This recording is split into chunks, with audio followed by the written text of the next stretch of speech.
All right, welcome again to Social Distillation, the submarine still of the internet, where we attempt to drop the beat and pour white lightning straight onto your brain. What are we talking about today, Samo? Well, it's Saturday, so technically it's usually a Wheel of Time episode, and we will incorporate it, but it's going to kind of take like a back seat a little bit. Just it's just going to provide some examples later, but we are talking sexless marriages, and I'm actually going to reframe that to sexless long-term relationships because you don't have to be married to get together with somebody for many years and all these things to happen. So, and if they're happening before you get married, it probably ought to address that before you make it legal. Well, that is so something I was going to bring up last time we talked relationships because I found it very interesting and is actually more applicable here though is I was talking to a youngin at the wife's office Christmas party, and youngin, he's like mid late 20s, um recently engaged, and he is like an old soul, which is why I like talking to him. So he's a grumpy old man like me, even though he's still in his 20s. And we were talking about marriage and relationships because he was asking for advice because I've been married over 20 years. And as we got to kind of ranting about kids these days, he he said something that kind of blew me away because I'd never really thought about this, but I've kind of heard about this. And we've referenced this, but it's been a while. Your friend Jared was on a podcast that talks relationships, um, and he was pretty open about this because he lived in that lifestyle of a professional athlete and now the corporate world and all the shenanigans that go along with that. Uh, and so he kind of touched on this a little bit there, but anyway, this guy said it blows him away that he has so many friends that will have a kid with someone, but they're not sure they want to get married to that someone. And we were both like, that makes no sense to either of us because to that is completely backwards. That is no, you commit to someone and then you make the even bigger commitment of a child. And I I I wonder how much of this has to do with our warped perception of what relationships are, of what family is, of what marriage is, uh, uh, or should be, versus what historically, psychologically, technically, all these things we have talked about, what it actually is or what it should be. Well, and that's a separate conversation. So I'm going to go ahead and derail you right here because it's a Okay. completely separate conversation because there is a such thing as serial monogamy, which is a mating strategy. And when I say mating strategy, mating means making children. And so that is basically a short, not a short term, but a create a child, raise the child to the point where they no longer need that central unit per se, and then you either make the decision to do it again or you go separate ways and you basically serially monogamous. So you are in monogamous relationships for that time period, and that time period is actually in line with biologically when that could happen. And the average age between children across the world is about 4 years. And that's typically the average lifespan of your romance chemicals. So we're actually maybe some of us, a proportion of the population, may be biologically designed for serial monogamy. Now, that doesn't say you can't be with somebody for the rest of your life because you could always reevaluate that decision every time that comes around, but that involves having children every time that decision is made. And that's a whole completely different conversation that's different. Now, it touches in, of course, it overlaps with what we're talking about because some of those chemicals go away, and that's when the intimacy goes away. And if you don't renew that with your partner, then it is going to be a case where it's just going to die. And either that partner is going to go find another partner or they're just going to be miserable together for the rest of their life. Well, that's where you told me what we were talking about, but you didn't because you wanted me to react to the the people and the things that got you on this train of thought. Um, but one of my thoughts when I was having this discussion or afterwards as I was thinking about it is I wonder how much of this has to do with, and I'm curious if this is going to come up in uh, the podcast and interviews that prompted this, is this idea that um, marriages are sexless, that that's just what they are. It is the foundation of a joke, but it is still treated as a truism that, oh, I wouldn't know anything about that. I'm married. I don't know what sex is anymore. That is such a canned, trite, overused joke, but I feel like a lot of people assume that's Well, when reality. a guy says that in his friend group, every guy is nodding, going, "Yeah, I know." Except for maybe that one or two is like, I don't deal with that, you know. And I don't know what you're talking one about. of those two is probably single. One of those two is probably the JCs, you know. And so uh, I'm going to go ahead and lay the foundation here. For those that are new or whatever and don't trust us because we're just two guys screaming at the clouds, we do have credentials, but at the same time, I'm going to give uh, a little bit more flesh to the arguments I'm bringing forward uh, because I am drawing from the works of other professionals. I don't reinvent the wheel everywhere I go, right? So the first list we're going to go over is Adam Lane Smith, who's an attachment relationship expert. His field is relationship couples therapy. Another one is shoot, I have her name here. It is Karen Seitz. So those are the two relationship therapists that I am drawing the lists from that I'm going to bring forward. But then Sh- other work, Tarina and Joel Terry, who also have they're clinical psychologists, couples therapists that have another podcast. It's kind of hard to listen to. I don't like their format as much, but their information is fantastic. Marianne Brandon, one of the sex doctors, she's fantastic. Laura Howe, who you brought to me. Again, I don't like her delivery, hard to listen to, but again, great information. And I want to start with I kind of listened to a podcast similar to what we're going over to kind of, and this was advice I got via the interwebs on how to get ready for your own podcast is listen to somebody that you think is good at what they do and kind of the style you like to have. And so of course I went to Modern Wisdom and he was talking to Dr. Shannon Curry, and one of the things they brought forward, and this is one of the influences to doing all this, is we spend so much time in school studying math, studying algebra, studying spellings, but studying grammar, all of these things. But the two most important decisions in your life is your partner and your career. And we spend zero time learning or even doing the things you need to do developmentally to make a good decision there. And no, you don't want to have a class that is like, this is how you pick a partner. But we need more social interactions in school. Look at how mm, everything is going sideways. The more our school is pushed in that Austrian direction where it's sit down, shut up, do your schoolwork. And then you go home and you have homework that you sit down, shut up, do your schoolwork. And then the only interaction you have with other people is organized sports where you have a referee and you have a coach and you have all of these things that don't allow for just human interaction. We don't have human interaction at a young age anymore, which I think is the breeding ground for good relationships later in life. So we are shooting our children in the foot for their future relationships because they have no relationship skills. So we spend so much time on all these other things and we spend zero time on relationship skills. So what we're trying to do is kind of like consolidate it all together, hmm bring all this professional knowledge from around the internet, which we have access to nowadays, but just from that sphere of influence, and also synthesize it with our own thoughts and our own experiences.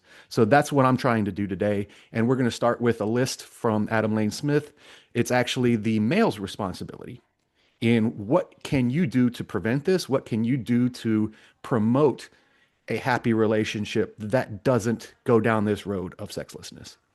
And the second one, and I think it's very fitting that the female is hard on the females and the male is hard on the males. That actually was a very good dynamic there. So you don't just have some Andrew Tate saying girls do this and girls do that, hmm right? So then the second one is why women want this. And there is a percentage of women that do. And so what why I brought up Tarina and Joel Terry is one of their shticks is This is a trauma-based response, and this is a Mhm. manipulative response. And this is how they look the same, and this is how you tell the difference between the two and how you protect yourself from it, or how you help that person come forward. So that's why I brought them into this because it's very good. That's what I love about them is some of these things do look the same. Narcissism can look the same as someone just trying to be successful, right? So, but stonewalling can look the same. Stonewalling being a manipulative tactic of withholding affection and basically communication with someone who shuts down from a trauma response. They look the same from the outside, but here's how you can tell the difference and everything. We're not going to go into that, but that's kind of what they do. And we're going to bring that together by bringing these two lists from these two professionals that work with these kind of things and then putting them together. All right, go ahead. Bring up. Let's get started with the first list here because I'm All right. curious. I actually wanted to start with Adam Lane Smith because of creating a dynamic here, because he does say this is what you need to do as a man to set the environment. And I don't think you can go into the this is what a woman's doing in that relationship to manipulate me unless you've already covered these. Hmm. So if you've covered these and you say, okay, I am doing these things, but it's still the way it is, then you can start looking to the other side. Always start with yourself when there's a problem. What can I do better with myself? And so that's why I wanted to start with his. Okay, so he has the 7 reasons women lose sex drive in a relationship. And we're going to go through them and I'm just going to read my headlines. If you're just listening, I'll read them out word for word that I have. And these are my summaries of what he said. This is number one, this is number two, this is number three, whatever. And then I'll kind of go a little bit into what he meant by that. And you chime in whenever you want. All right. So the first one, first reason, chronic emotional disconnection. All interactions become transactional. It becomes good morning. How was your day? Hmm. Okay. Thanks. Okay. I'm going to go watch TV. Okay. Good night. Everything just becomes disconnected. Uh, all interactions are okay. Are you picking up our son from school tomorrow or am I? Or That's exactly where I was about to go. This is probably the reason I would say this is number one is because one of the reasons this happens uh in marriage, and from the outside looking in, you go, but y'all have been together 10, 12, 15 years. You have 3 kids. How are you suddenly growing apart? Well, this is why, because you get caught up in the rat race element of life, especially when you have kids, and you have this, I need to stop saying it because it's really depresses me, but I refer to my never-ending to-do list. If you have a house, if you have kids, if you have a job, if you have friends, if you have a never-ending to-do list as an adult. And that when you get caught up in that, then I like that phrasing of transactional. Your interactions becomes transactional. Hey, remember we have this thing we have to do. Hey, remember you have to, go do this thing. Hey, remember this weekend we have this. Okay, where's the intimacy? And not even just the obviously when you're wearing the shirt for a reason. When guys say intimacy, we're primarily thinking of one thing, but Oh, well, that's why we the mean all sexless of it. thing is so important here because Exactly. again, we're bringing a male perspective realistically because that is what tears apart the male from the relationship ultimately too. Hmm. So chicken or egg, we're going from it starts with the male with this first list, and we're going to go into when it's the female's responsibility with the next list. So so yeah, we do feel intimacy more that way, but also women need that emotional connection. And as a guy, I'm going to say, look, disclaimer, we're not giving you clinical advice here, but sometimes I think a good lead into that, and this is where I'm bringing my own personal opinion, is something we do naturally better anyways. Use a little humor. Mm, Use a little humor to kind of break the ice a little bit. And yeah, you'll get distracted from the daily thing you're thinking about at the moment. But it's just like the story of the old lumberjack sharpening his axe, right? mm. He chopped more wood because he kept stopping to sharpen his axe. Sharpen your axe with your relationship. Throw a little humor in there, lighten the mood, and then ask her about her day. that it's easy as that, right? So Simple as that, not necessarily as easy as yeah, that, yeah, but true, it's true, as true. simple Yeah. as that. But that's why I was trying to think of when I was really mulling this stuff over an easy solution. And for us guys, you probably attracted her to you with your humor to begin with. Mm. That is the typical mating ritual in modern society with men is, throwing out those because we use it as feelers. We use humor as feelers to see where this relationship is going. And so you do it. Use it as a feeler to see where she is emotionally. If you say something that you think is really funny and she's really shut out, maybe she's having a really bad day and you need to get to that. Or if she laughs, the ice is broken. Just keep it going. Keep those dice rolling. Connect for a second. Any last thoughts before I move to number two? Nope, let's move it along.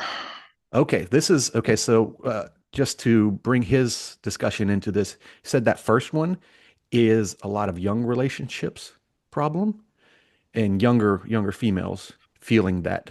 The second one is when it actually evolves, Hmm. and that one is accumulated resentment from unmet needs.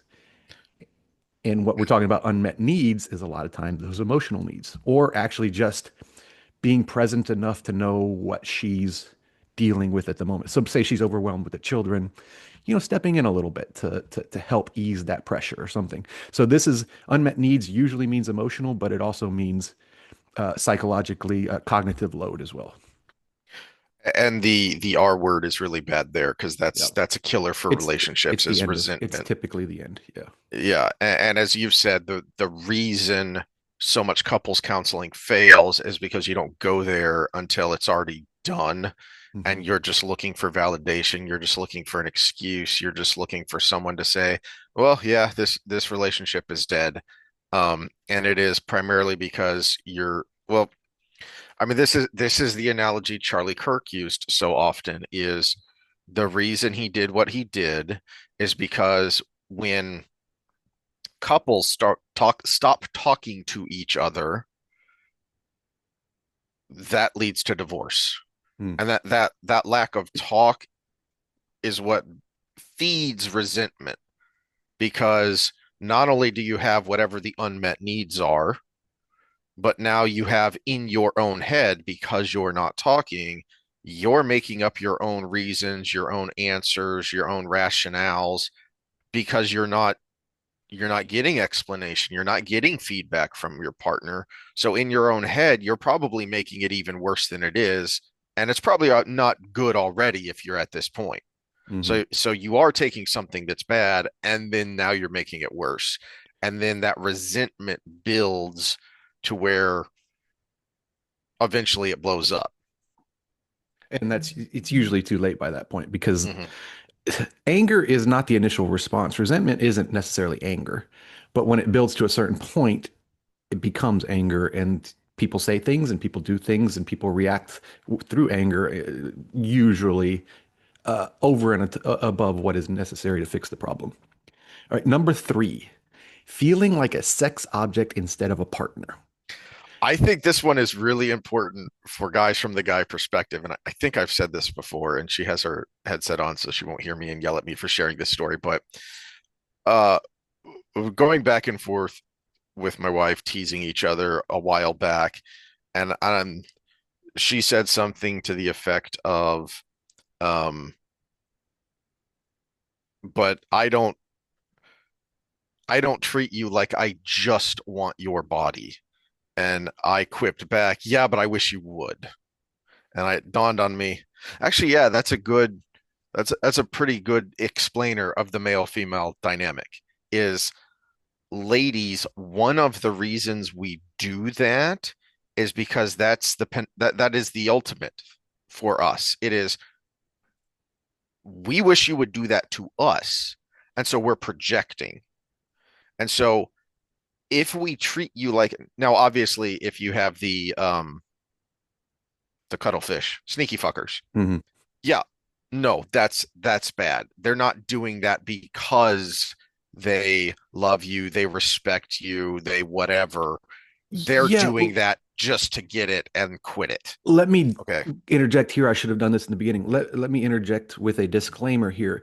This discussion is Mm, excluding the abusive male. Okay, so That's a good point. Yeah. the narcissistic abusive male that is just in it to win it and rule over you or physically dominate you or whatever. So we're even when we get to the female part of this, and in fact the person who made the second list, she always says in her as basically a constant disclaimer throughout her videos, when you treat a good man this way, a good man, a good Mm-hmm, man, a good man, mm-hmm. a good man. So this is you're a normal dude, you're not abusive, you just don't know what's going on. And again, we're in the point of what can I work on with myself here. Uh, so uh, this is excluding the abusive relationship. Now, in specifically to this one, my own thoughts on it is when what this says to me is you're only intimate when you're trying to have sexy time. Mm-hmm. You're never intimate in any other way. So it's, every all the chores around the house are getting done. You went to work. She probably went to work this day and age almost 100% of the time with ladies now in a relationship. She went to the work and you went to work and you're taking care of the kids and you do this and you do this. And at the end of the night, you cuddle up and you're like, okay, let's have sex now, basically. And this is not a rare thing. I talked to a lot of females in my day, and this is the norm, where the only time they cuddle up is when it's sexy time. Otherwise, they're too tired and they fall asleep, or there's just no connection at all. So And that's that connects back to point number one, which mhm. is you get caught up in the rat race. You've got all this time doing it, and now finally, from the man's perspective, is okay. This is the first time, literally all day, I have had time to sit down and take a break and catch my breath. And now I'm cuddled up next to the love of my life. And I'm a little Let's horny. Yeah. Yeah, of course I am because I'm a man. So let's get going. Okay. And so I This, had this oh, I was thought gonna say this after. goes back to two things we have talked about in the past. One is the all day foreplay. Mhm. So you're if you do want that at the end of the night, you got to set the stage early. But another thing that is and I'm going to go to Marianne Brandon here. Again, this is not official advice, and even on their site, they say not official advice. Go see someone if you need. But one of the things she always talks about is obligation-free intimacy. Mm.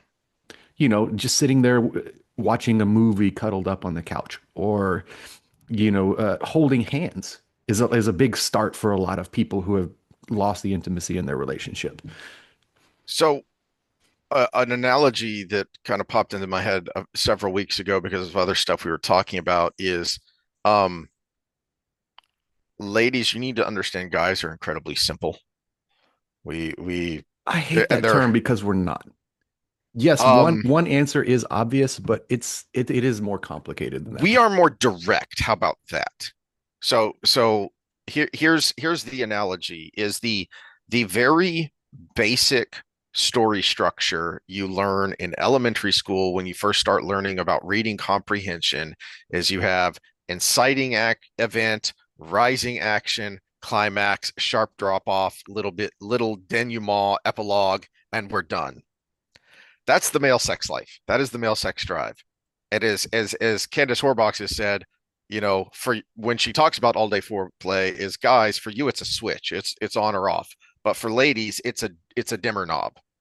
And it can go back and forth pretty quickly. So you need to ramp it up. Well, for guys, it's not. It is that inciting action, which is maybe just I see you. Ooh, hey, you're good looking, you know. I don't know if you've seen the meme of my husband drunk texted me last night, and it's like, "You're so hot. I wish I had someone like you. I'm your wife. We've been married 10 years." Really? That's awesome. Yeah, I've You seen know, that one. it's and it's I send that I routinely send that to my wife. Um, but it is that simple. It's, oh, hey baby, and then boom, we're ready to go. And the climax is the climax. Well, for women, the story structure is different. It is a web structure, which we talked about this once when we were talking about Robert Jordan and his method of constructing the story. And so what that is when you outline a story, you have basically bubbles connected by lines. And if it gets, the size of Wheel of Time, you look like the crazy meme from, I think that's It's Always Sunny in Philadelphia, of the crazy guy with the yarn and the Mhm. conspiracy board. And that's what it looks like. Okay. So the climax may be important. It may be a big bubble in this web, but it is just one element of this larger picture. So it is not as direct as it is for men. Mhm. It is a part of this larger picture. But see, here's where it gets complicated. I think us men don't appreciate things about our own sexuality and our own nature. Because if you've ever had sex as a man after the all day foreplay, then you've never had sex. It's the best sex of your life, even if it's just missionary. It is it because you are so ready for it. And everything is just built up and ready to go. Now, we do have to go a little bit faster through these because we got four more here and then Mhm. 10 on the other list. But this one is very important. And I did say we're excluding the abusive guys, but some guys Yeah. do this accidentally for number four because they're just uh, unaware of how to connect with somebody. Maybe a little bit of tism sometimes, but just the male female, Mars and Venus, the whole Hmm. trope. You don't get it, and a lot of guys just don't get it. I'd say the majority of guys just don't get it.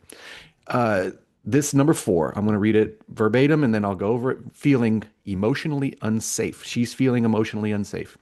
Walking on eggshells, punished for sharing needs and emotions. This is when she opens up to you and you shut her down Mm. or you downplay it. You act like she's being histrionic. My day's been overwhelming. Hun, we all have a hard time. Just deal with it. You Rub know, some dirt in it, walk it yeah, off, rub because some dirt in it, that's the walk guy it off. Yeah, response. this Yeah. is this is called adulting. Just deal with it. And is dinner ready? That kind of stuff. You're not meaning to be abusive, but you're just dim. You're just dull. You're not. Hmm. Your brain is a thick candy shell, right? So that's the emotionally unsafe. She feels like she can't say anything. She can't do anything going forward because you're just Hmm. going to shut her down or you're going to downplay it or you're actually, or even this is the one where you just start giving solutions right away without listening.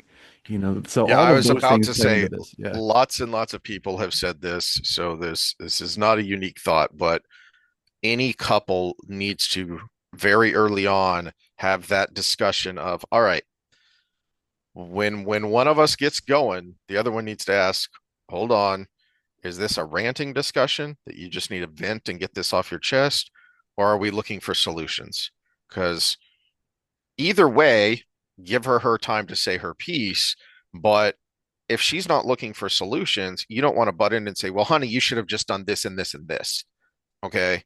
And if she just needs to vent and rant, yeah, I'm here for you. I've got an ear for you. You're nodding along. You're interacting.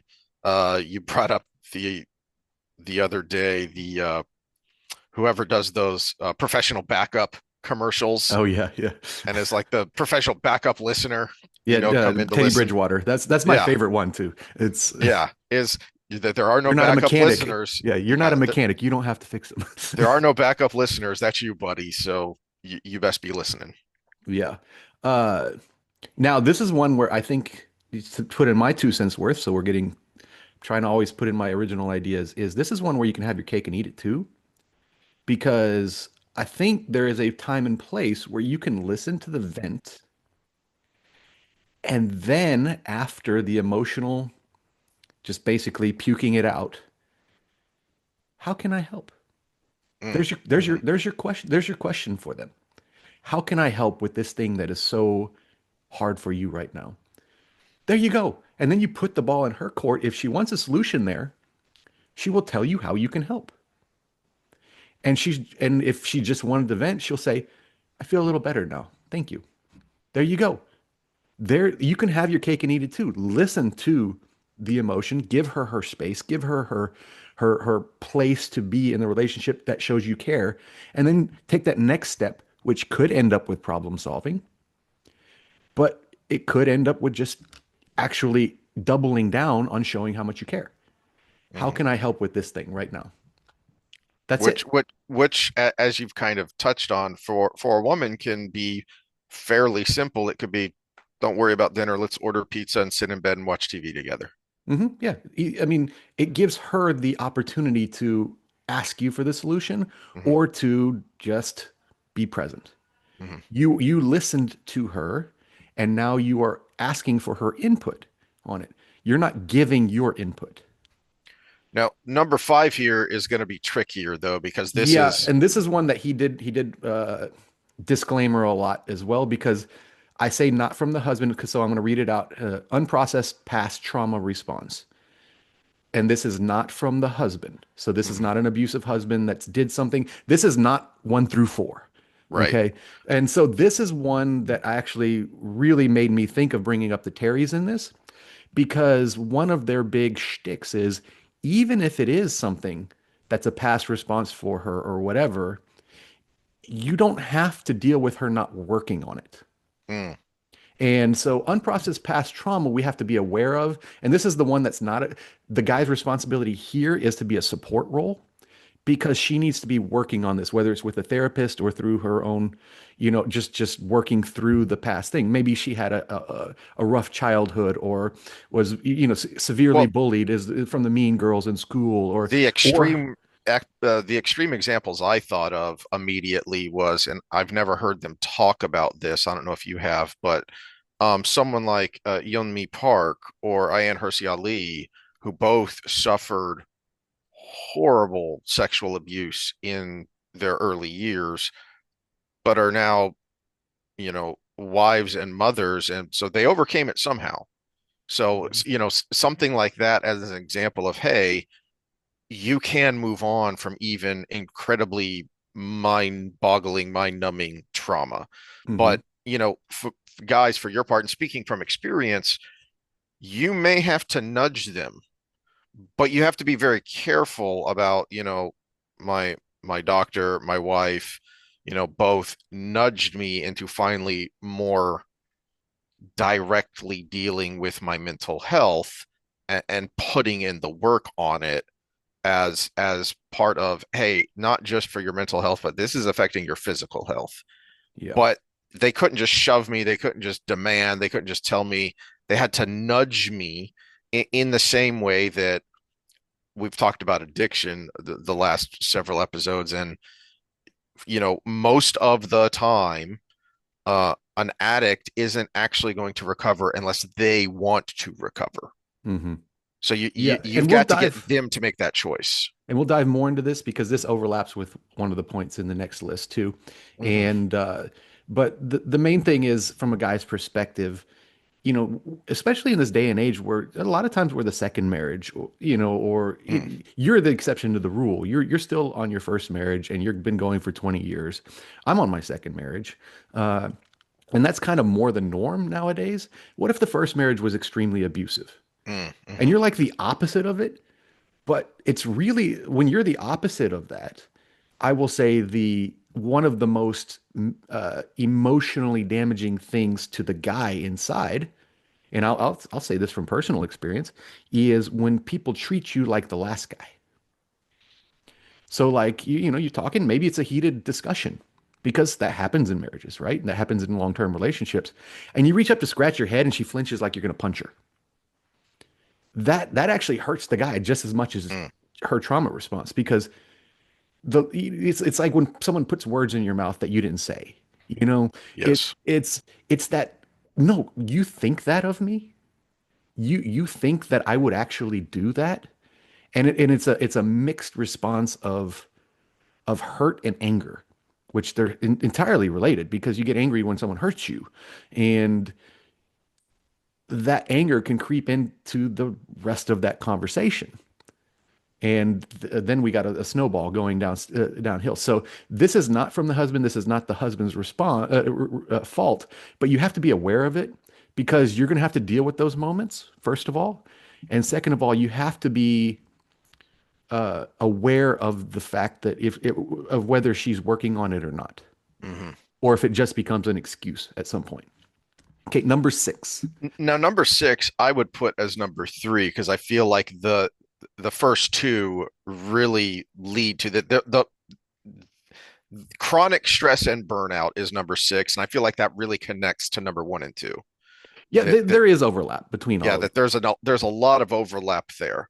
Um, But this is as just it. I mean, this is kind of like as a standalone because sometimes you could mhm, be doing all the other things or trying to do all the other things, that's a good and point. just everything just gets overwhelming. Well, and this is where something you've ranted about before, and rightly so, but this is where it is properly put into the, treat yourself Mhm. mentality is okay, well that's getting overdone, and that is oh, somebody told me no, so now I need some me time. Okay, well that is some I'll rub some dirt in it and walk it off moment. But if you are burning the midnight oil, working, 50, 60 hours a week, plus spouse, plus kids, plus all the outside activities that go along with that, yeah, you need to take some time to de-stress before Mhm. you do burn out. Yeah, and this from the male perspective, as we're talking about male responsibility, this is where you have to take the load off sometimes. Mm-hmm. You know, do the laundry once in a while. Do this, or put the dishes in the dishwasher instead of just throwing them in the sink. Those little things can accumulate, but it's really hard in this day and age because we've added one thing that has changed since the yesteryear, 100 years ago of marriages, women in the workforce. And what we know about the workforce is it's freaking stressful. Yeah, And it's 40 hours a week of stress that didn't exist 100 years ago. yeah. And so then you add kids, you add school, you add obligations to, sports, and you add whatever PTO meetings, you add you know anything you want, church obligations, everything you can add to that. And there's just so much cognitive load you can handle and physical load. We talk about this with exercise all the time. You can't out exercise a bad diet because eventually your body breaks down. You can't out task a busy life because eventually you burn out and get overstressed. So the other way this overlaps a lot with points one and two from the male perspective is, something you said just made me realize, because we are talking from the male perspective here, guys, you should be paying attention. And if you have a long enough relationship, you should have picked up on things like, as an example, my wife's a weirdo. She's strange and she's wrong and I don't understand it, but it works out for us because it makes us very complimentary. The worst part about doing the dishes is washing the dishes. And yet for some reason, the part my wife hates is unloading the dishwasher. I'm So with Carrie. I'm I so I hate unloading the dishwasher. I don't understand it. I said, I actually no, like folding laundry. So all the memes about the laundry never gets folded. I like folding laundry. I hate unloading the dishwasher. okay, well, no, she's the laundry folder because she's a witch, because she knows how to fold a fitted sheet, which See, we're is, spirit animals. That's I don't that's why we understand get it. that's why we get along because I y'all are don't married and understand. we're best friends. It's kind of the same Yeah. dynamic, you know. But the, It's the point being, I know this. And so I need to, whoops, full dishwasher. Let me take care of that. It is very simple. It's nothing that bothers me. In fact, it's the exact opposite of, oh no, if you're gonna wash them, I'm happy to unload. So if you notice that, and especially if she's stressed out, let me take care of that real quick. well, you just need a good dishwasher. We don't have to wash before we wash. Well, yeah, I definitely need a better dishwasher. Insert joke about oh wait, no, I'd better Putting a not load in say the that. dishwasher. Should I use that as Yeah, the cover meme? no, yeah. Okay, number seven, loss of. Okay, this is an important one. This is Yeah. this one. Let's not get lost in the weeds because this could be a whole episode, hour-long episode on its own. So let's Hmm. try to spend maybe 5 minutes on it. Loss of polarity in the relationship, specifically the masculine and the feminine. And when Dr. Smith, I better be formal because I don't know him personally. Dr. Smith was talking about this. He was talking about when the woman in the relationship has to take the role of the woman in the relationship, the mother, the caretaker, the nurturer, and also a bunch of the masculine roles Hmm. because the husband is too passive or whatever is causing him to withdraw from his masculine role. And I think part of that is just the low testosterone uh, environment we have. since what is it, 1980. It's been dropping Hmm. a percentage point every year until now. So that's 45 percentage points since 1980. And so this is the loss of polarity in a relationship. And this can be the tasks, what you're actually doing, but also just looking at each other and noticing that we're complementary figures. Hmm. The obvious is the penis and the vagina. That's how babies are made. But also the big, strong, capable of doing the physical things that need to be done, and the nurturing attention to detail in making a life and helping it develop until it can help itself, basically. That is the female. So that polarity needs to exist. We think of those things as opposing forces, but they're not. That's the yin yang. And if you don't have that yin yang effect where they exist opposite each other but intertwine, as we talked about, we're bringing this to Wheel of Time, the theme of the whole set of books, all 14,000 page books, is men and women need to work together with their separate skill sets. If there's blurring of lines between those skill sets, you will have problems. Yeah, as I've my new favorite quote because of the phrasing he uses is, as RJ said, the quote, the theme I keep harping on. And yeah, he is kind of harping on it. He really does flagellate that deceased equine, but that's because he has to. Because you just look at the world he created, look at the way it parallels the modern world, and you go, yeah, we have to keep reminding ourselves of this because we keep forgetting. And the only thing I'll say on this last point is, um, like you say, you get lost in the weeds of masculine and feminine. Go back and find our Wheel of Time episode where we talk specifically about Lan and Nynaeve and their relationship, because Nynaeve is a very masculine woman. Okay. And yet she also still demonstrates a lot of strong feminine traits, and she still needs that even more masculine figure of Lan. And specifically, one of the scenes I was thinking of when you said we were going to talk about this as an analogy, there's there's this great scene in Knife of Dreams where Lan and Nynaeve are alone together in their room, and he just very quietly and calmly puts his foot down and says no. And it's for her own good. It's she's pushing herself too hard. She's gonna hurt herself. In the fictional world, it's because of magic, but in our real world, it's no. You're doing too much. You're burning yourself out. I was No, going to say this relates directly to number six because when she exactly, has to take on that extra role, it's going to increase it's going to make accelerate the process of burnout. exactly. It's part of the masculine is being, the immovable object or the unstoppable force, and you have to wisdom wisdom for a man is learning when to be which. I think is to me that is the kind of the ultimate expression of masculinity, and the ultimate wisdom of knowing what it is to be a man is knowing when do I need to be the immovable object, when do I need to be the unstoppable force.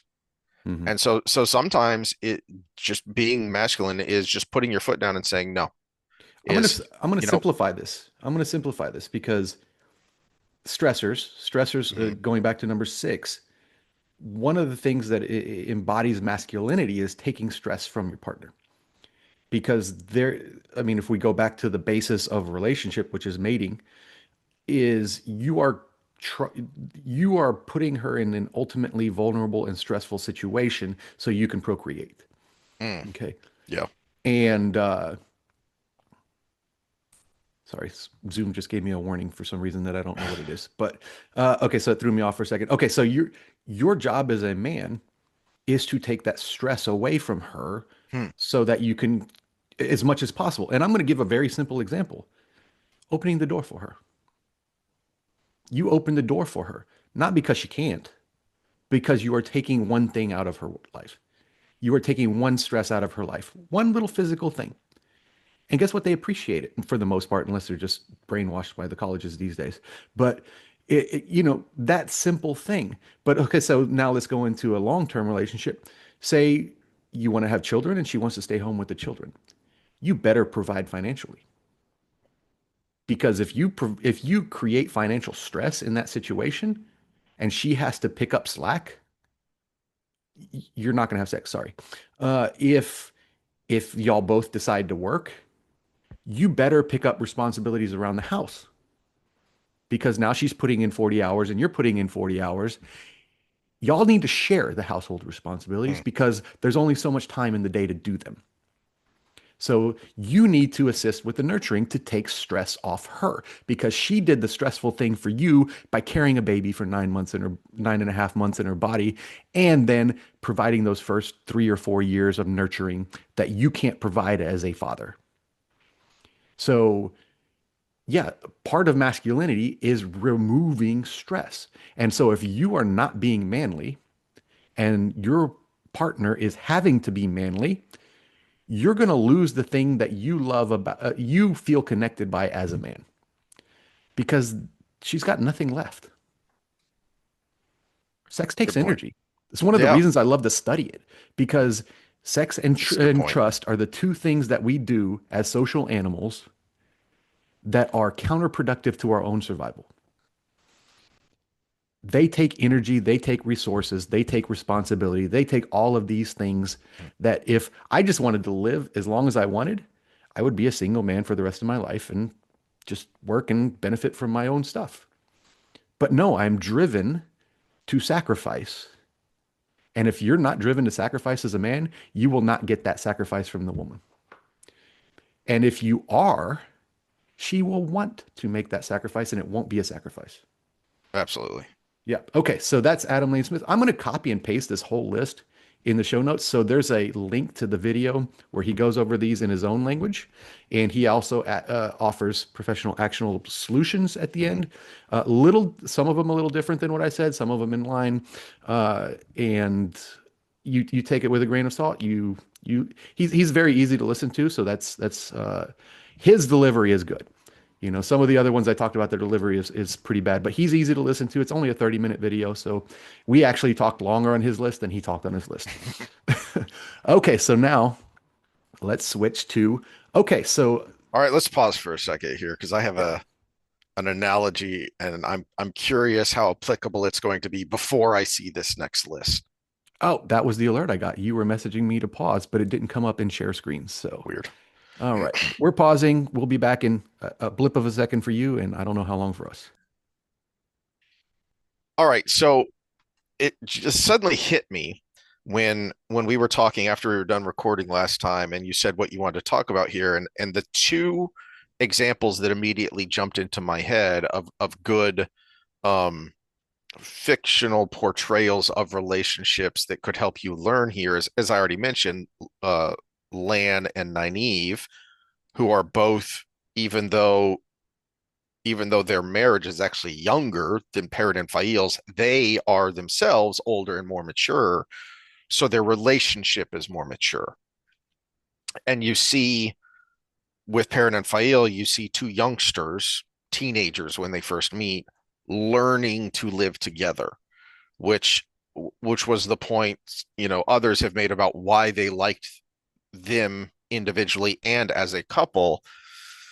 And it kind of suddenly dawned on me. I think there was a moment in Lord of Chaos, the sixth book, where this may have been one of those you might not have noticed, but your brain did.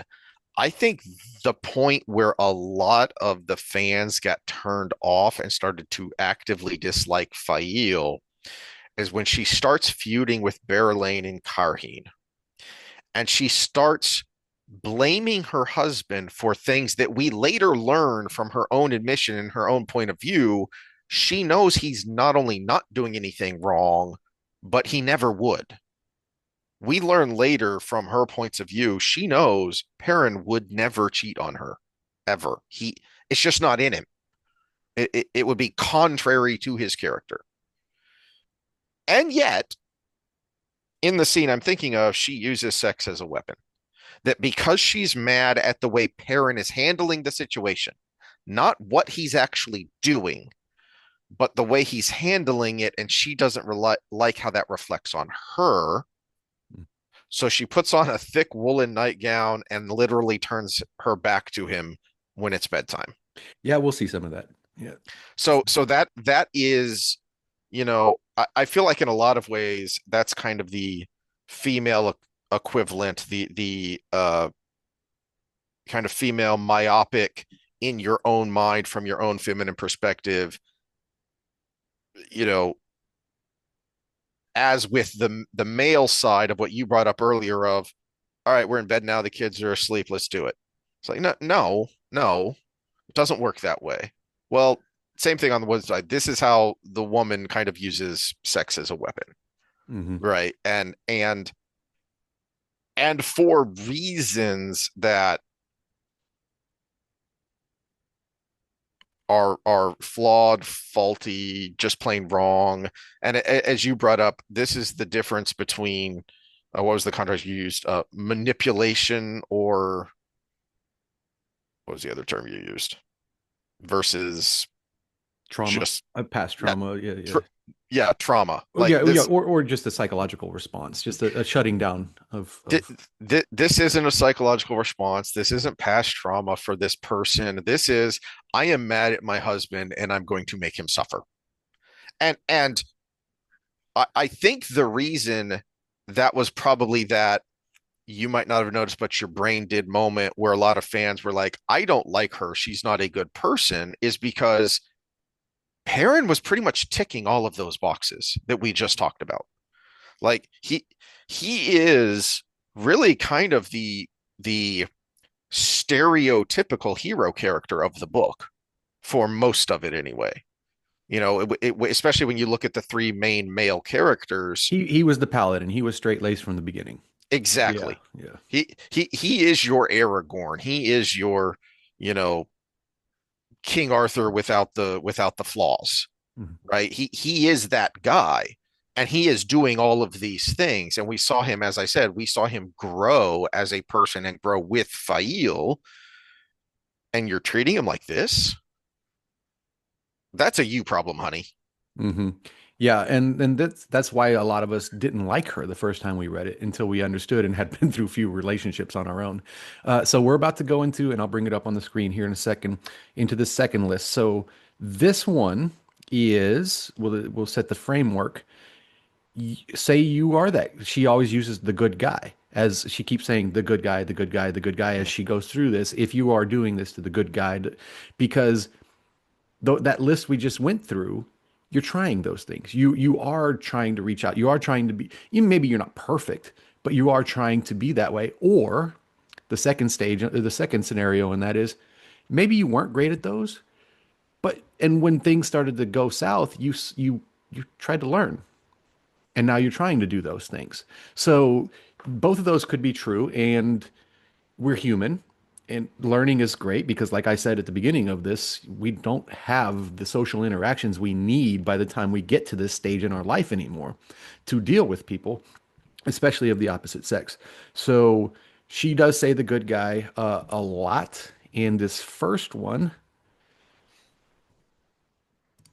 as we okay, so the first one brings to light something that is kind of a trope saying, but it is applicable mm, here.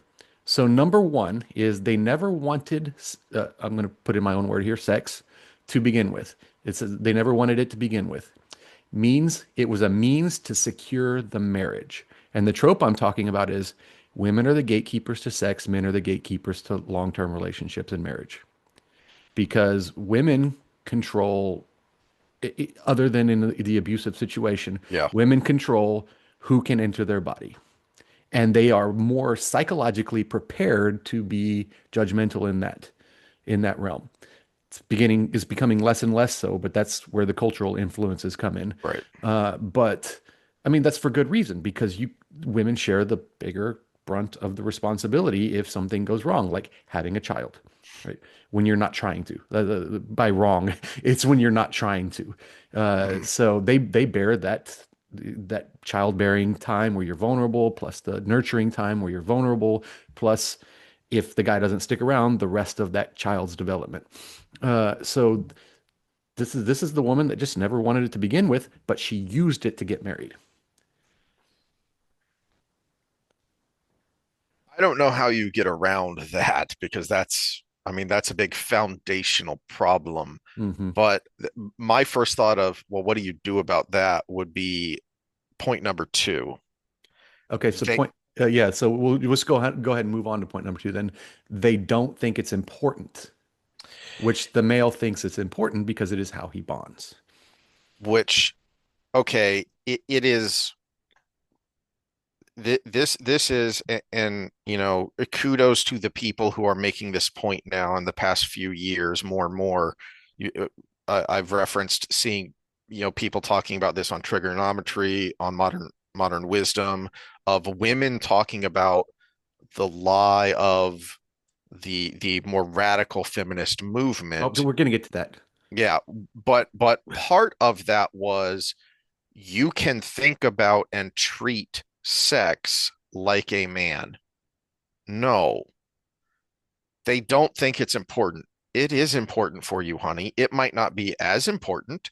It might not be important in the same way as a man, as we've already talked about, in the way we bond, in the way we view sex, in the way we use sex, but it is important to both of us.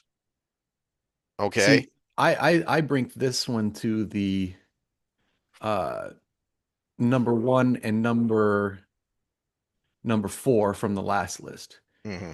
because sometimes the man doesn't think it's important to just sit there and talk emotions. And that's why they don't. And that causes the problem on that end. But That's just a good because you point. don't think it's important, you have to understand it's important to your man. Yeah, two points here to these first 2 points is Hmm. one, it's more important than you probably think, and I would bet you've just never had um good sex, and I don't mean the act. Hmm. I mean, as you already brought up, the all day foreplay culminating in I'm going to add to sex. that the time after the sex, then the cuddle. That too. Because let's bring the chemicals into here. The sex is amazing, and it is a bonding moment. But then what happens after? Do you just get up and get in the shower and then turn your backs to each other and go to bed? Or do you sit there and you talk or you cuddle or that kind of stuff? If you're doing the latter, the oxytocin is just flowing through both of you. And for those that know about oxytocin, that is the bonding chemical. That is the thing that locks guys into long-term relationships, by the way, because we're more prone to vasopressin, which is doing things together. But if you don't have that first one, we'll go do things with our friends. You have to elicit that response in your man for them to want to stick around and be with you. So if you're saying, I want his attention, you better, uh, uh, please don't clip that. You better, as an abusive relationship, you got to do this. But no, you better understand that the sex is important and then the time afterwards is important to her. Okay. It Hmm. is it is that bonding time that the precursor needed to happen for it to happen. Which was my second point is, first point, it is probably more important to you, the female, than you think it is. And secondarily, back to our first point, and the point you said that she was making when she was going over this list is if you've got a good man, if he's checking these boxes, or at least trying his darndest to check these boxes, it is important to him. And so if this is your means to secure marriage, and you married this guy for a reason. You thought this person was a worthwhile partner Yeah, for a you better be reason. stimulating those long-term hormones. Well, Yeah. then presumably you want to keep him around. Hmm. Number three. This is another oof. I don't know how you fix this. Yeah. They don't want to enjoy it.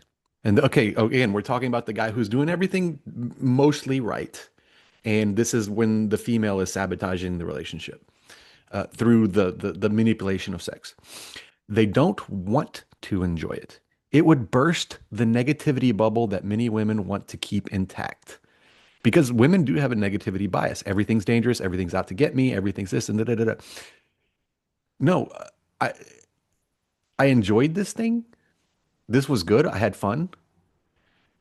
No, that can't happen because life is horrible. Um, who was it? Somebody commented on a previous video about negativity as an addiction. Mm. Was that our new That was guy? Jason 44 Jason. Ward. Yeah. Yeah. So Jason made this comment, and it is very true that if Complaining is an addiction, is what he said. yeah, that's what it was, complaining. You can absolutely create a negativity bias within yourself, and that becomes your identity. Hmm. Something anyone who has ever had to struggle with chronic pain, one of the many frustrating, difficult things that makes it hard to live with is not letting that become who you are. And look at anyone who has suffered a disability and listen to that. You've brought this up, is that actually um soldiers who are maimed have a lower suicidality, Mm. which is counterintuitive until you realize what they have to do to overcome to keep living. It forces them out of their negativity bias. Well, I think the one I brought up was people who have been paralyzed from the neck down have a higher satisfaction with life than otherwise physically capable people with major depression. Yeah. Yes, you've brought that study up before. Yeah. Yeah. And the point being, it shows that negativity of some sort can become an identity that you want to hold on to consciously or unconsciously. Hmm. And because so to the point of what we're doing, because they don't want to enjoy it, they don't engage it. And when they do it from already a preconceived mental state. Which leads right And they into number starfish. four. Yeah, and they starfish, basically. Yeah. Yeah. So number four is use it as proof of how unhappy and terrible the marriage is.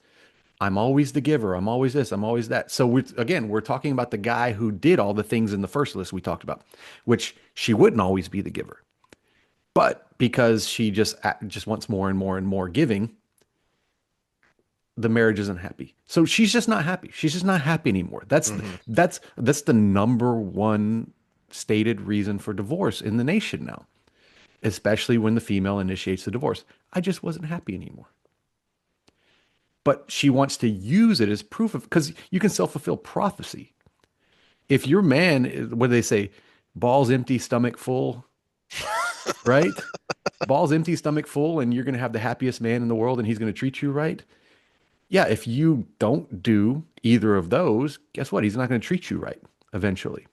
So I'm always, this is a point Adam Lane Smith brings up with another one where he says how a sexless marriage affects the man. You actually neurologically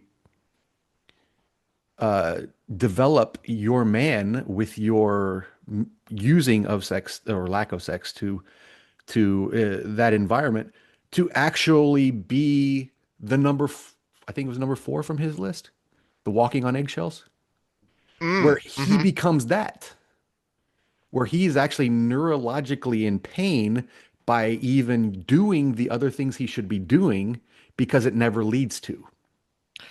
And You're also, to your point about self-fulfilling prophecy, you're also going to create a downward spiral of testosterone in your man, which is going to make all of those things you already don't like even worse. well, and testosterone is great for pain tolerance too. So if I'm That I gonna, did not know. yeah, it is great for that. That's why ice baths, or one of the reasons baths work is because increasing pain tolerance increasing testosterone increases pain tolerance. So that's why our young dumb men can go to war, right? Mm. Because we can handle things in a high testosterone state that we couldn't handle before. And that's I would it's never I don't think it's really been studied, but it can be postulated that that would also include mental pain because of now how much we know about how they're related. And so what your body does when you anticipate pain is shut down the triggers that would cause that to happen. And so say you're the good man, you're doing all those things, you're helping around the house, you're doing all of these things, you're supporting, you're listening, you're doing all the things we just talked about, and you're still getting stonewalled on the other side of it. Now that stonewall at the after the expense you paid is painful, is psychologically painful. So your body's going to start doing things to protect you from the pain, which is a reduction in those behaviors. Behavior is always a physiological response. I don't care what your social scientists say, scientists in air quotes. Uh, I don't care what your social scientists say. There is a physical component to all of it because it's all mitigated by neurotransmitters. But if you go into a state, your body's going to protect you from the pain. You know, you put your hand on a hot stove as a child and it burns you. Your body learns that putting your hand on a hot stove is not good, so you stop putting your hand on a hot stove. If you do all of those things we just talked about and you get stonewalled at the end and it's psychologically painful, you learn to not do all those other things, which is the self-fulfilling prophecy. Now she has the proof because you don't listen to her, you don't do this, you don't do that, you don't help with the kids because you've stopped doing it. So that's number 4. Number 5, this is the one I said we're getting to, Hmm. the feminist movement. My body, my choice. My body, my choice. If I don't feel like having sex, we don't have sex. If I don't feel it right now.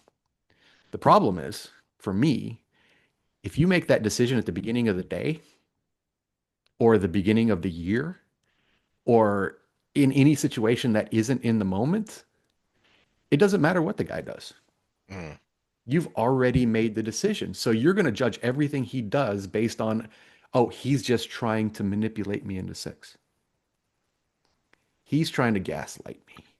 Or He's, maybe he's trying to improve your mood and make you happy. Maybe he is mm, trying to woo you, you know? That used to be a thing, courting the lady to, it. Yes, at the end of date night, he wants sex. But if he's a good man, he's willing to put in the work for you to be in the mood for it. mm-hmm. And back to point number two, the second point I made on point number two, if he is a good man checking these boxes or doing his darndest to check these boxes, then you should understand that is very important for him. Yeah, you should be checking boxes too. This is the thing Marianne Brandon talks about with she has a kind of a year in review of her talks, and she talks about the sexism when we talk about sex. Mm. It is the one part, it is the one thing we talk about in culture and in society that is actually sexist against men because men are shamed for having needs and women are empowered by not meeting those needs. Which is funny because one of the things the feminist movement liked and still likes to point out is how um, women with a very high libido in the past were treated as having a mental illness. Hmm. And part of the good of the feminist movement was to say, no, women have needs too, and they want sex, and they can want sex, and that's not a problem. Where I think it went overboard, as I already said, is then the reaction became, so women should treat sex like men. No, no, Hmm. no, no. Treat sex like a woman because you're a woman. Yep. Well, and to go back to the first list, us men have to check a lot of boxes that aren't in our nature. Mm, hmm. But it is socially unacceptable for a female to check a box. And It is abuse. It is yeah, abuse yeah. if she does. So this is a larger problem of younger generations in general, but I do feel like it's worse with young women, and goes back to the conversation I was having with this guy about how many people he knows that are willing to have kids with someone but not willing to marry them. And where I think this connects is it's not about you, bro, honey, sweetheart, dude, gal. It's not about you anymore. And that is the thing about having a kid, especially is okay. that child now takes precedence. It's not about your feelings. It's not about your wants. It's not about your desires. You have another human being who is your responsibility. Hmm. Well, not quite as serious as that, but still incredibly serious. Before that, if you are partnering with someone, it is no longer just about you, the individual. It is about you, the partnership. Hmm. Yeah, again, that's a whole discussion on its own because we do have to address the whole cycle of the child Uh-huh. in what I said earlier. So I hope I didn't muddy the water earlier. We'll talk about that separately at some point. But just as a Yeah, general rule, as a general yeah. idea, the reason partnering came before children is because it isn't all about you, the individual, anymore. And you are taking these steps in order to prepare yourselves, plural, to raise another human being. Hmm. Well, and so I'm gonna just end number five with one statement then that piggybacks on what you said and kind of makes the difference between the individual and a relationship is my body, my choice is great if you want to be single forever. If you want to be single forever, by all means. If you want to be in a relationship, you have to understand your partner. Mm-hmm. And so, yes, your choice, but your choice should be in the interest of the relationship if you want relationship. If you don't want relationship and you want to be single forever, great. You feel like having sex, go out and find sex. If you're a female, you can find it. Not that It hard. it's Yeah. not that hard. So yeah, it's that's number five on her list as the feminist movement. Number six, nothing in the vows, and I added or religious texts where she agreed to have sex for the duration of the relationship, which actually there is nothing in the vows. Actually, no, but there is in the religious text. That In, that that would yeah, be yeah. a very poor reading of the Bible Hmm. would tell you that that's no. Um, this really does connect to what everything we've said on point five. So there's not much else to say here, but no relationship. It, Hmm. Yeah, Till death do us part. yeah. It involves doing the things that make people want to stay together till death do you part. Yes. Yeah, Yeah. exactly. So yeah, we don't have to flagellate the deceased equine on that one. It's number seven. Can't tell her what to do. I do what I want. That one ties into number five a lot. Yeah. But that's also just the attitude. Some people just have attitude. You can't tell me what to do. Mhm, And then there's also confusion there because a lot of women think that a man wanting it is telling her to do it. mhm. That's a good point. Yeah. And a lot of clumsy men come across like they're telling her to do it. But yeah, to the point I made earlier, that is because to us, that is a tremendous compliment. Hmm. Because I I've said this before, mostly joking, but I was ranting at a work get together. Just some couple of my wife's friends are a lesbian couple, and I was yelling at them about why are gay men so heterophobic against me? Because as I've said before, we have been out, and a pretty obviously gay dude is hitting on you, and I'm just standing there like I don't exist. Like, come on, See, man. I don't know how to take that. Do I look more gay or am I more attractive? I don't know. According to her, it's hey, you can't explain it. It's just gaydar. If you have it, you have it. And if you know, and you have said before on this podcast that hey, I am a heterosexual, but that is because I'm paraphrasing you. I have never been sexually aroused by a man, but if I am ever sexually aroused by a man, I'll give it a try. I am I- very I- much well, that's what I dudes, tell gross. every gay No, guy that hits on me yeah. is, hey, look, I'm a very open person. If I'm ever aroused by a man, I will do it. So the only Yeah. thing I can think to her point about gaydar, and if you have it, is something about you. People can pick up on that. I don't know how. Maybe it's the pheromones. Who the heck knows? But I'm but the pretty point sure I'm not being, sending out male I don't know. attractive pheromones I don't know. But the because I point don't have a being, vagina to do so. But it's it, you're not interested, but it is a nice stroke of the ego. Oh, it is Of, a great you stroke know of what? the ego. Yeah. Thank you. Thank you very much.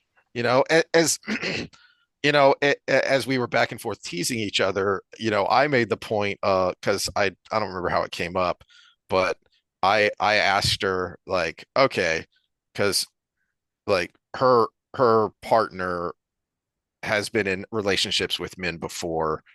She never has. And I was like, okay, but what is the type of guy that would make you go, I'd consider it? And she said Henry Cavill. And later on in the discussion, I asked if she thought I was attractive. And she's like, yeah. And I was like, you know what? That means a lot to me, coming from someone who has no interest in me whatsoever sexually, but says, I think you're attractive because I know what your standards are. And then I jokingly said someone else, but I know what her standards are because I've seen the guys she dates. And if she found me attractive, I'd be offended.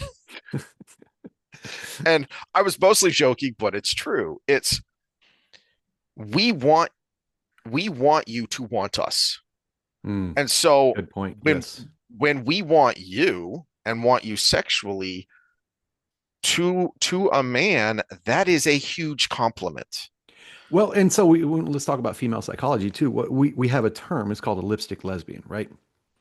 A lipstick lesbian is the person that pretends to be into girls, to be popular, or to whatever the flavor of the day is. But they're not actually a lesbian. They'll like side kiss each other and all that kind of stuff.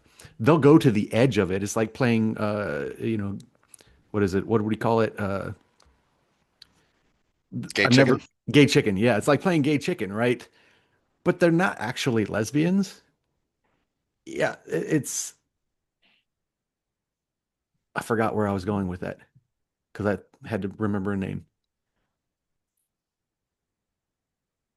Oh, yeah, because we want them to want us, right? Yeah. And sex is the ultimate for a guy is the ultimate proof of that. Hmm. Because you're not giving lip service to it anymore. You're not saying, "Oh yeah, I love you, honey. Oh yeah, you're attractive. Oh yeah, you get my juices flowing. Uh-huh, yeah." It's like, "Yeah, let me see those juices." "Oh no, no, not today. It's been a long day." "Oh, okay, they're really flowing, hun. Hmm. They're really flowing." And so yeah, it's the proof. It's the proof that justifies all the words. If I say, "You know what? I'm gonna take care of you, baby. I'm gonna provide for you. I'm gonna be the best dad ever. You're not gonna want for nothing." And I never leave my McDonald's job. At some point, are you gonna say, "Really? Are you gonna take care of me? I got to work two jobs to take care of our family because you're still working at McDonald's." Same thing on the other end. "No, no, you really do it for me, honey. I don't want anybody else but you. Never ever want anybody else but you. I'll go out on my girls' nights, but when it's your turn, I'm tired. Hmm. You got to prove it." This is Well, what this is. Okay, so I changed my opinion on something we've talked about on this podcast before. You actually were more right. I'm going to give you credit here because I brought up the girls' nights out and she's horny when she comes home. What happened on that girls' night that made her horny? No, I've changed my opinion. Guys need that. When she comes home and wakes him up and gets to it, guys need that as the proof of you didn't do anything out there and you wanted to come mm, back to me. mm, I have changed my opinion on that. Because first of all, you're going to know if she did anything because you're where everything happened. If something did happen, and you can smell the latex. And if there was no latex, you can smell the bleach. But if anybody doesn't know what I'm talking about, you've never had sex. It's no, it's true. You need that reassurance when she comes home. That settles the male jealousy. mm, And that is something I changed my opinion on. Basically, knowing what I know about male jealousy is you need that reassurance when she comes home, even if it does disrupt your sleep a little bit. And we'll take it. Trust me, every guy will take it. go ahead and Uh, wake me up. I don't mind. yeah, but no. Back to your point, You want her to want you. And to my point, you need the proof of that, not just lip service. Hmm.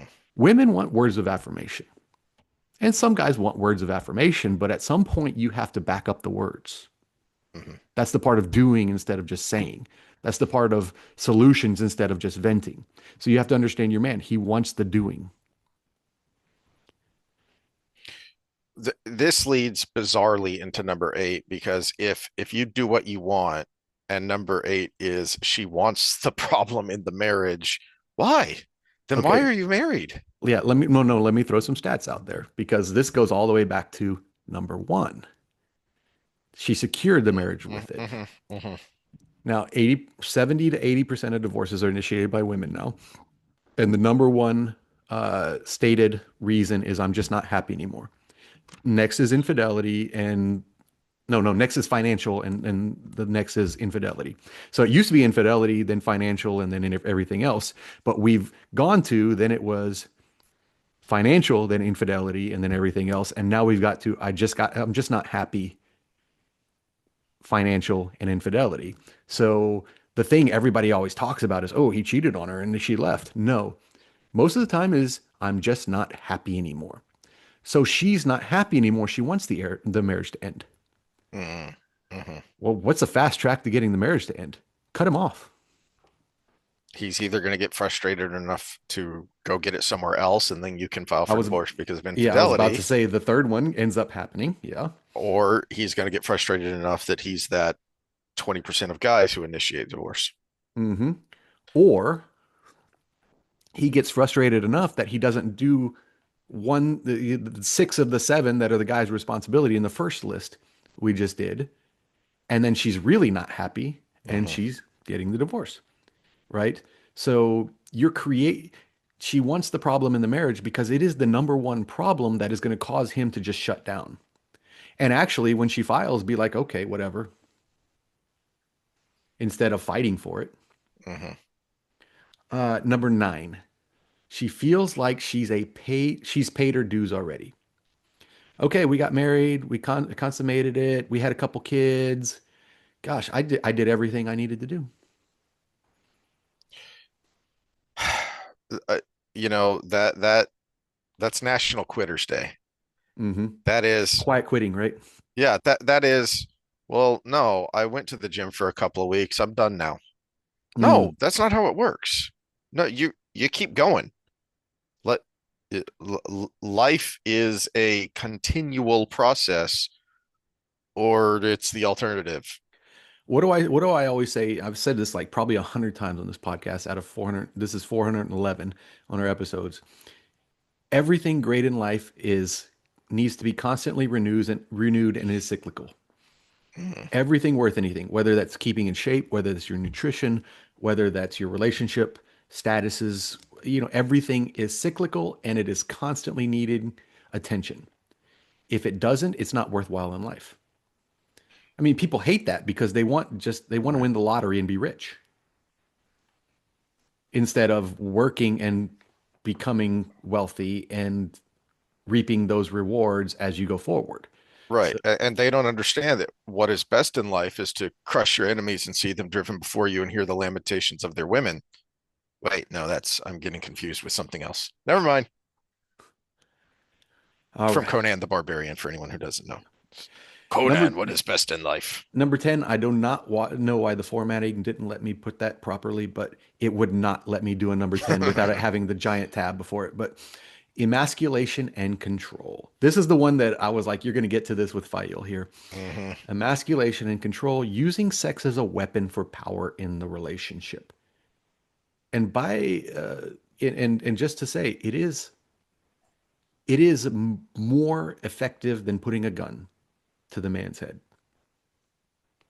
especially in the long term.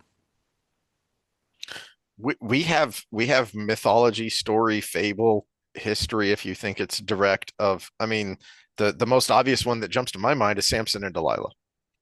Mm. Look what she was able to do, get him to do using sex as a weapon.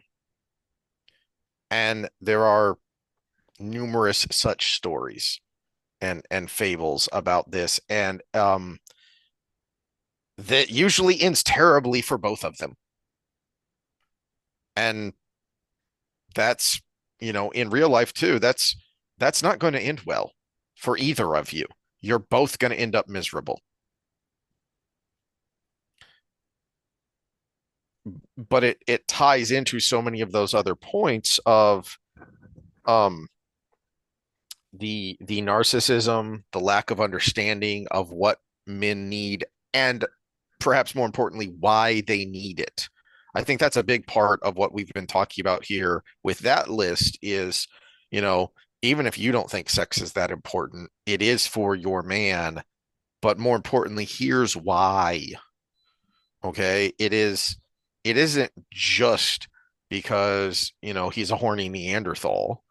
And there is some degree of that in our lizard brain, but the bigger reason, if you are together, if you are, as we have said several times, if he is checking those boxes and trying to check those boxes, it's because he values you. And this to him, this is the ultimate expression of valuing each other. Hmm. And you know, for a woman, it shouldn't be that hard to understand because we talk about women being coalitional. We talk about women in their interactions with each other and reputational damage being their weapon. So for you, this would be like someone you thought was your best friend in your girl group bringing up something that happened or something that you did years ago and using it to bludgeon you, using it to hurt your standing within your group or hurt you personally just out of spite. That's what you're doing to him when you use sex as a weapon like that. And you certainly wouldn't appreciate it if he did that to you.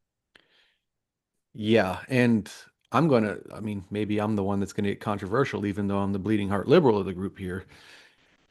Using sex as a weapon or lack of sex, I should say, lack of sex as a weapon on your man is equivalent to him forcing it on you. That's, I mean, it's they're both equally painful. And if that's a controversial statement, then you know nothing about what happens in the human brain. You're some sociologist that wants to spread a message. Well, it also makes sense in a society where women are the gatekeepers of sex. And but it also something that's been kicking around in my head and sadly, But if the women are the gatekeepers of sex and men are the gatekeepers of relationship, then wouldn't it be equivalent of the man saying, you know what, if you don't have sex with me, I'll leave you? Wouldn't that be the equivalent? But we would call the second one abuse. mhm, we would, and rightfully so. So we should rightfully call the opposite on her side is also abuse. Hmm. Is you are emotionally, psychologically abusing your partner to get what you want. We just do it differently, men and women. Um, and I wonder how much of this is something that's kind of been kicking around in my head for a while, and other people have brought this up in this sadly this latest shooting. Uh, I'm not going to go into the controversy of it all because there are, you know, uh, people out there who are actual experts on this who have broken down the legality of the shooting by this ICE agent of this middle-aged woman, this awful in Minneapolis, and just the look on her face in the video before the incident happens.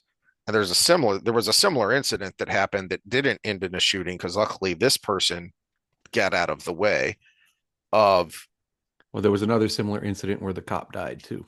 yeah. Yeah. But there was but the point a number of people have been making is these are women who have never been told no in their entire life. And they are shocked when a man stands up and says, no, you are going to do this, or there will be consequences. And unfortunately, this time it was the most severe of consequences, and somebody lost their life. Hmm. Um, Simply because way too many women feel like they can act with impunity and nothing will happen because for way too long, nothing has happened. And I think, I hope that there's going to be a shift in that if there are enough young men who embrace positive masculinity rather than toxic masculinity and are able to stand up and say, no, I'm not going to be a simp. I'm not going to let you walk all over me. If you want the things that have traditionally gone along with a relationship, then I also want the things that have traditionally gone along with the relationship, which is essentially what we've been talking about here with both of these lists is Hmm. traditionally these things were just done. These things were just known. They were expected. Well, the problem is that you're saying guys are going to do the first seven. You're saying they're going to do the right thing, positive masculinity, Hopefully, but it has to be received. yeah. It has to be received. The problem is we're getting an ever growing gap of males that go to university versus females, and that's the indoctrination ground. That's where they're being taught that all those 10 things we just went over, that's okay. Your body, your choice. Oh yeah. There are way too many women, especially young women, who will look at that and say, "Yeah, so." That they will There are way too many people, especially women, who will look at that list of 10 things by this female professional in this space and say, those aren't bad things. Those are all positives. That's me living my life. That's me living my truth. Yeah, and one same on the male side, there will be so many people that look at the first seven and be like, "Yeah, that's real life. I'm here to provide." The Andrew Tates of the world would look at that list and say, "I'm a man. She should do everything I need because I hold that balance of power." But so this is I'm going to bring in I promised Laura Howe here, Dr. Mm, Laura Howe. Uh, when we both look at both of those lists, both of those take work. And one of the things I love about what she says is sometimes you got to treat it like exercise. Yes, there are some people that are addicted to it and can't go without it. And those are probably the people that just do this stuff naturally.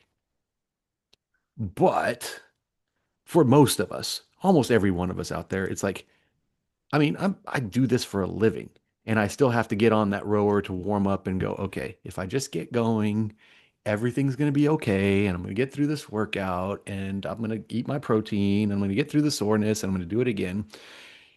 And then I feel better at the end of it.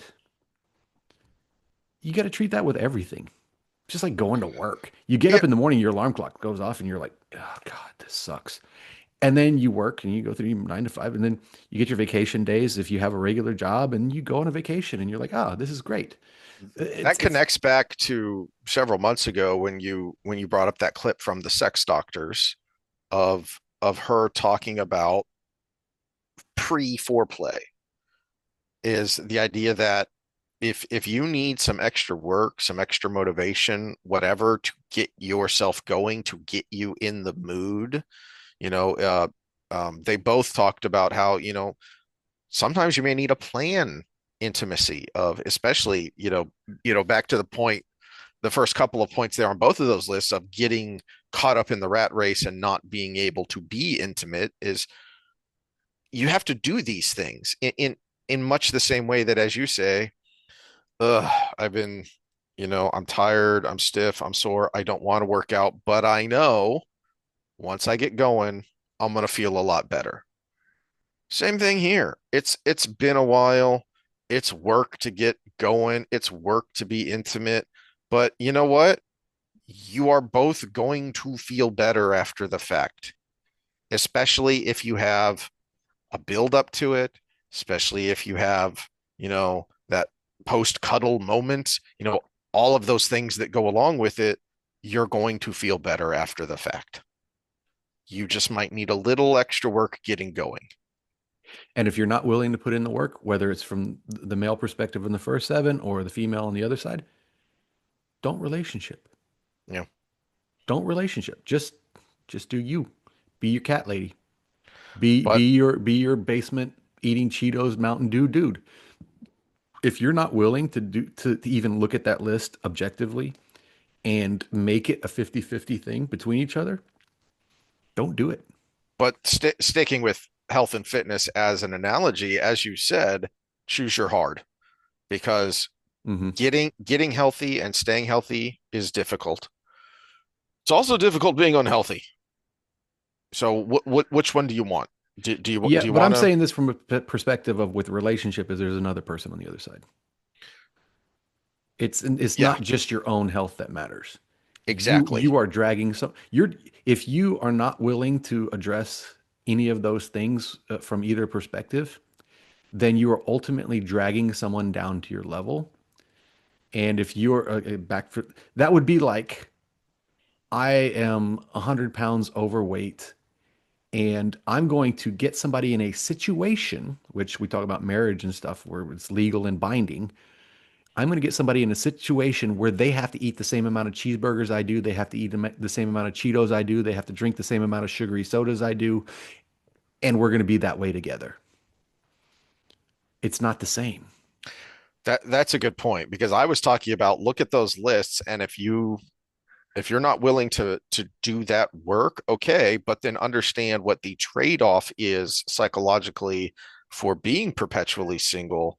But to your point, it's a bigger upfront reality check because it's not just, to the my body, my choice point. It's not.